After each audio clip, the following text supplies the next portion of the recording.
Hello my dear students, welcome back to my channel. My dear students, आज की इस video में हम लोग सीखेंगे डेली यूज होने वाले फ्रेजेस। ये सभी फ्रेजेस जो आपको स्क्रीन पे दिख रहे हैं ये सभी काफ़ी इंपॉर्टेंट हैं, डेली यूज होने वाले ये फ्रेजेस हैं। तो इन फ्रेजेस की हम आपको प्रैक्टिस कराएंगे, साथ ही साथ इसकी मीनिंग्स बताएंगे और इसमें जो वर्ड है वो क्या प्रोनाउंस होते हैं। अगर आप कंप्लीट वीडियो देखोगे तो उसके प्रोनाउंसिएशन पे भी आपका कमांड होगा। तो अब चलिए हम वन बाय वन करके आपको समझाते हैं, सिखाते हैं कि कैसे हम सेंटेंस को बोलेंगे इंग्लिश में और इसकी क्या मीनिंग होगी। देखो, सबसे पहला हमारा है थिंक अबाउट मी। हम जब बोलेंगे तो हमारा क्या हो जाएगा, ये थिंक होता है, ये अबाउट एंड मी।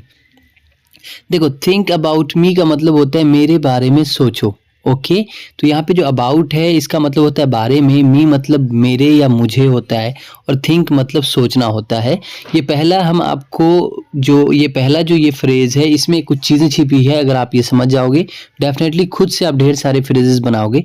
देखो, इसमें जो सबसे पहला जो वर्ड है ये थिंक है। ठीक है, THINK, थिंक। और थिंक का मतलब क्या होता है, थिंक का मतलब होता है सोचना। ठीक है, तो सोचना जैसे ही होगा तो समझ जाना ये वर्ब है। क्या है, वर्ब है। तो जितने भी वर्ब फॉर्म्स होते हैं, जब आप ग्रामर की बुक ओपन करोगे तो वर्ब फॉर्म्स का एक चैप्टर होगा, उसमें जितने भी फर्स्ट फॉर्म होंगे वर्ब के, आप उनसे कोई भी फ्रेज बना सकते हैं खुद से। जैसे यहाँ पे मेरे बारे में सोचो तो थिंक अबाउट मी। अगर हम बोलेंगे वहां जाओ तो इसमें वर्ब क्या है, जाना, तो हम पहले गो बोल देंगे फिर बोलेंगे देयर, अपने से बन गया।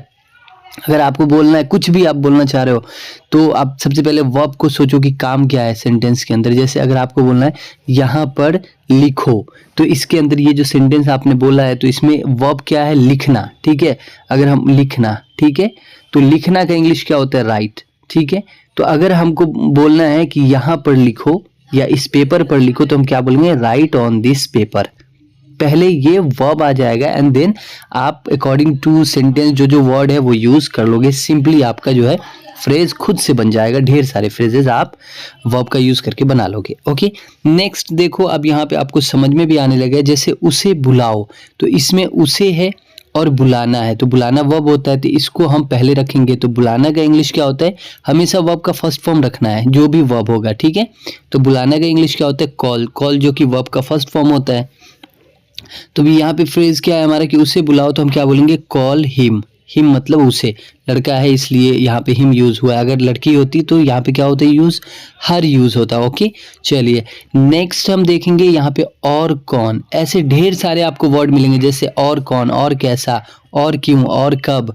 ये जब भी और से रिलेटेड क्वेश्चन वर्ड मिलेंगे आपको, और कब, और कैसे, और, तो समझ जाना वहाँ पे इल्स कंपलसरी हो जाएगा। इल्स का मतलब और होता है, तो हु इल्स मतलब और कौन। अगर हमें बोलना होता और कब तो हम क्या बोलते हैं, व्हेन एल्स। और कैसे तो हाउ एल्स। क्लियर हो गया, तो एल्स की प्रैक्टिस आप कर लोगे। ये एल्स का भी कॉन्सेप्ट जो है खत्म। आप जब चाहो अब और कैसे और कहाँ के लिए एल्स का यूज करोगे। ठीक है, नेक्स्ट देखो यहाँ पे डोंट स्पीट।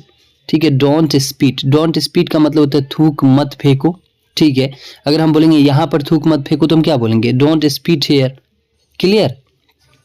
अब देखो, ये जो डोंट यूज हुआ है ये हमेशा सेंटेंस में पहले ही यूज होता है। जब भी सेंटेंस में मत आ जाएगा तो ये मत क्या है, ये नेगेटिव कमांड है। ठीक है, और इसके लिए इसकी इंग्लिश होती है डोंट। तो जब भी मत वाला सेंटेंस देखोगे डोंट पहले रख दोगे एंड उसके बाद ये वर्ब, जो भी वर्ब सेंटेंस में, जैसे यहाँ पे ये है, यहाँ पे ये है, अगर ये सब मत के साथ है कोई भी वर्ब तो डोंट के बाद वो वर्ब आएगा। जैसे थूक फेंकना एक पूरा कंप्लीट एक वर्ड है। ठीक है, जो एक वर्ब होता है स्पीट।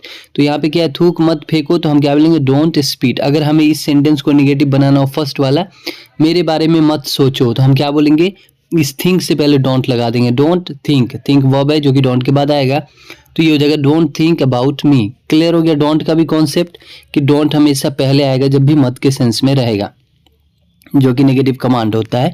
अब देखो वहां पर, ठीक है, क्या है, वहां पर, हम क्या बोलेंगे, over there. Over there. Raju कहाँ है, वेयर इज राजू, तो हम बोलेंगे Raju is over there. Raju वहां पर है। क्लियर हो गया। ये एक फ्रेज है as you wish. As you wish का मतलब होता है जैसी आपकी इच्छा। आपको प्रैक्टिस करने की जरूरत है। अगर कोई बोलता है कि ठीक है, कोई आपसे पूछ रहा है कि यार इतना बजे खेलोगे और आप उसके किसी भी बात में सहमत हो, वो उतना बजे खेले, या अगर आप 4 बजे खेलोगे, कोई बोलता है, आप बोलते हो, आप सहमत हो उसकी बातों से कि वो 3 बजे भी खेले तो भी कोई दिक्कत नहीं, तो आप उसको बोलोगे एज यू विश, जैसी आपकी इच्छा, जब खेलना है खेलो। ठीक है। अब देखो नेक्स्ट है मैं जाऊंगा। ये मैं जाऊंगा में विल लगा हुआ है। ये विल जो है ये फ्यूचर को डिनोट करता है। मतलब ये हुआ कि जब भी आप सेंटेंस देखोगे, जाऊंगा, खाऊंगा, बोलूंगा, हंसूंगा, जो भी काम करूंगा, तो फ्यूचर में आप करने वाले हो, अभी किए नहीं हो, तो उसके लिए विल कंपलसरी यूज किया जाता है। जैसे यहाँ पे क्या है, मैं जाऊंगा, तो हम बोलेंगे आई विल गो। अब अगर जितना वर्ब फॉर्म्स याद है आपके लिए उतना बेहतर है। वर्ब का फर्स्ट फॉर्म हमेशा याद रखना, यहाँ पे विल के बाद वर्ब का फर्स्ट फॉर्म ही यूज होता है। ठीक है। तो जैसे मैं जाऊंगा तो आई विल गो, अगर मैं पढ़ूंगा तो आई विल स्टडी, मैं बोलूंगा तो I will speak, verb use करते जाना है। मैं जाऊंगा आई विल गो, मैं आऊंगा आई विल कम। अब यहाँ पे क्या है, ये आई है तो अगर तुम जाओगे तो यू विल गो, वह जाएगा तो ही विल गो। क्लियर हो गया कॉन्सेप्ट। चलिए नेक्स्ट देखो, ही डांस्ड, वह नाचा। अब आपको एक सिंपल चीज बता रहे हैं यहाँ पे, जब भी आप पास्ट बताओगे कि पास्ट में कोई काम किया, तो वहां पे वर्ब का जो फॉर्म है वो बदल जाएगा। ठीक है, इसलिए वर्ब फॉर्म्स याद होना बहुत जरूरी होता है। तो ये जो डांस्ड है ना, ये रेगुलर वर्ब हो गया। ठीक है, जो कि किससे बना हुआ है, डांस से। डांस पहला फॉर्म होता है वर्ब का, एंड ये डांस्ड सेकंड फॉर्म है। तो सभी वर्ब के सेकंड फॉर्म होंगे, थर्ड फॉर्म होंगे, सब होंगे, बट यहाँ पे ये सेकंड फॉर्म है, उसी को समझेंगे। तो जैसे कि सब्जेक्ट के साथ आप सेकंड फॉर्म लगा दोगे वर्ब का, तो वो काम बताएगा। जैसे यहाँ पे वह नाचा तो ही डांस्ड। अगर यहाँ पे हमें बोलना होता कि वह खाया, तो हम क्या बोलते, खाना का जो सेकेंड फॉर्म होगा वो यूज कर देंगे, ही एट। वह बोला, तो स्पीक मीन्स बोलना होता है, बट इसका सेकंड फॉर्म क्या है, स्पोक, तो हम बोलेंगे ही स्पोक। ठीक है।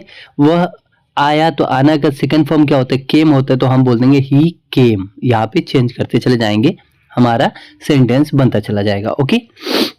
अब देखो, स्टे मतलब रहना, ये होता है। ठीक, तो ये वर्ब हो गया। अब सेंटेंस बना है मेरे साथ रहो, तो रहना तो पहले आ जाएगा ना, वर्ब। ठीक है, रहना कब आएगा, पहले आ जाएगा, तो स्टे पहले आ जाएगा। अब मेरे और साथ की बात है, तो साथ के लिए विथ यूज होता है और मेरे के लिए मी यूज हो जाएगा, तो हम बोलेंगे स्टे विथ मी, मेरे साथ रहो। अब स्टे और अवे जिसमें भी लग जाएगा ना, तो अवे का मतलब होता है दूर।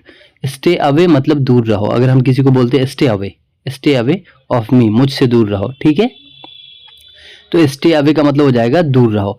अब कुछ और सेंटेंसेस हैं जो रिमेन सेंटेंसेस हम आपको सिखाएंगे। ओके। अब देखो यहाँ पर क्या है, रेस्ट एश्योर्ड। रेस्ट एश्योर्ड का मतलब क्या होता है, भरोसा रखें। एश्योर्ड का मतलब भरोसा होता है। तो यहाँ पे जो एक फ्रेज बना है रेस्ट एश्योर्ड का मतलब क्या होगा, भरोसा रखें। हम किसी को बोलना चाहते हैं कि आप भरोसा रखें, ठीक है, तो you must rest assured of me, है ना। आप क्या करो, मुझसे जो है ना भरोसा रखो, मैं आपके साथ गलत नहीं करूंगा, ये जो भी है ना भरोसा रखना। आप जब फ्लिपकार्ट पे जाओगे तो वहां आपको एश्योर्ड वर्ड लिखा हुआ मिलेगा। ठीक है, भरोसा रखें बोलना है, तो हम बोलेंगे रेस्ट एश्योर्ड। नेक्स्ट है स्टे काम। स्टे काम का मतलब होता है शांत रहो। ठीक है, अगर हम किसी को बोलेंगे शांत रहो, तो हम बोल देंगे स्टे काम। ठीक है, प्लीज स्टे काम प्लीज, या फिर स्टे काम। उसका देखो, अगर किसी को बोलते हैं हट जाओ, तो जैसे तुमसे सटा हुआ है, तुम उसको बोलते हो थोड़ा हट जाओ, है ना, तो हम बोलेंगे मूव असाइड। क्या बोलेंगे, मूव असाइड। अब यहाँ पे क्या है, ये जितने भी सेंटेंसेस है, इसके कई रूप बन सकते हैं। जैसे आप इसके कमांड में भी यूज कर सकते हो, आप इसको रिक्वेस्ट में भी यूज कर सकते हो। अगर सिर्फ मूव असाइड बोलोगे तो क्या है कि किसी को आप बहुत ही रूखेपन से बोल रहे हो, हट जाओ। लेकिन अगर यहाँ पे आप यूज कर दोगे प्लीज मूव असाइड या मूव असाइड प्लीज, तो इसका मतलब होगा आप बहुत ही पोलाइटली जो है सामने वाले से बात कर रहे हैं और उसे कह रहे हैं कि आप थोड़ा सा हट जाएं प्यार से। ठीक है, तो प्लीज वर्ड काफी इंपॉर्टेंट है, आप प्लीज का यूज करें। ठीक है, तो जैसे यहाँ पे अगर हम बोलेंगे प्लीज मूव असाइड, तो सामने वाला भी समझेगा कि चलो बहुत अच्छे से हमसे पूछा है। ठीक है, जिसका मतलब होता है हट जाओ। उसके बाद टेक इट इजी है। टेक इट इजी का मतलब आराम से। ठीक है, आराम से। अब कोई देखो, कोई बंदा क्या होता है कि बहुत हड़बड़ा के काम करता है, तो हम उसको बोलेंगे टेक इट इजी, है ना। उसके बाद स्टे हैप्पी, खुश रहो, हम बोलेंगे स्टे हैप्पी। समेट लो, बढ़िया बिस्तर समेटना है तो पैकअप। ठीक है, पैकअप नाउ, अब समेट लो। ठीक है, बढ़िया बिस्तर समेट लो। उसके बाद देखो यहाँ पे टच वुड है, टच वुड का मतलब होता है नजर ना लगे, तो ये याद करना है आपको, टच वुड नजर ना लगे। अगेन मतलब दोबारा होता है, और नेवर का मतलब नहीं होता है, कभी नहीं। नेवर अगेन दोबारा कभी नहीं, ठीक है। नेवर अगेन मतलब दोबारा कभी नहीं, तो अगेन का मतलब दोबारा, नेवर का मतलब कभी नहीं, तो नेवर अगेन यानी दोबारा कभी नहीं।